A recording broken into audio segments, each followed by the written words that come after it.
العروض على ايه دلوقتي؟ بفضل الله انا هعمل عروض على حاجه حلوه قوي. هعمل عروض على ان انا يا جماعه لازم نتقي ربنا. هو حضرتك بتعمل فيديوهات حتى بعد ما شهر بنبعت لك على التيك توك ما بتردش؟ ما بردش؟ لا برد يا فندم والله. مفيش رد والله. ادينا جيب لك. هو انا بس بصور فيديو عامه حابين نكمل؟ مفيش مشكله بس عايز اعرف اسعار بصي احنا لسه بنقول ان احنا بفضل الله اكتر حد ممكن يكون بيبيع اساس مكتبي ومنزلي بسعر كويس. تمام.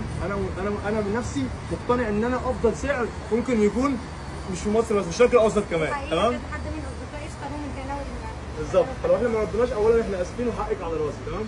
عندنا وحدات التلفزيون ديت بتبدا من 1000 جنيه. اي حد ممكن يكون بيبيع وحده التلفزيون دي بيقول ب4 وب5. ده السوقي. وبيبقى البراندات والشركات الكبيره بتبدا ب 12 و 13000.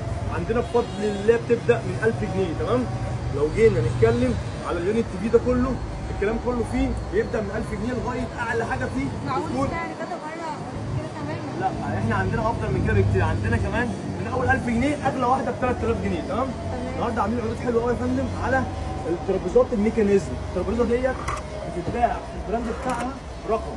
احنا عندنا بفضل الله ب 1200 جنيه. تمام. لو جينا نتكلم حضرتك عروسه؟ اتجوزت ولا لا؟ هنجوزك كمان. اه عندنا كوفي كورنر بكل انواعه. الكوفي كورنر عندنا بيبدا من 2000 جنيه. تمام. ده 2000؟ لا بيبدا من 2000. ده مش 2000 ده 1500. تمام. فرع عن كوفي كورنر كام؟ اقول لحضرتك كام. ده فكرته ايه؟ فكرته ان هو بينزل كده بينزل على الارض زي ما دي كده. دي معمول عليها عرض. الصغيره ب 1000 جنيه والكبيره شويه اللي هي دي دي ب 1000 جنيه. تمام. الكبيره شويه دي ب 2000 جنيه. تمام. في وسط ب 1500 جنيه. تمام. هي دي؟ دي زي جزامه كده. بكام؟ 700 جنيه. تمام. الجزامه دي ب 1500 جنيه. تمام.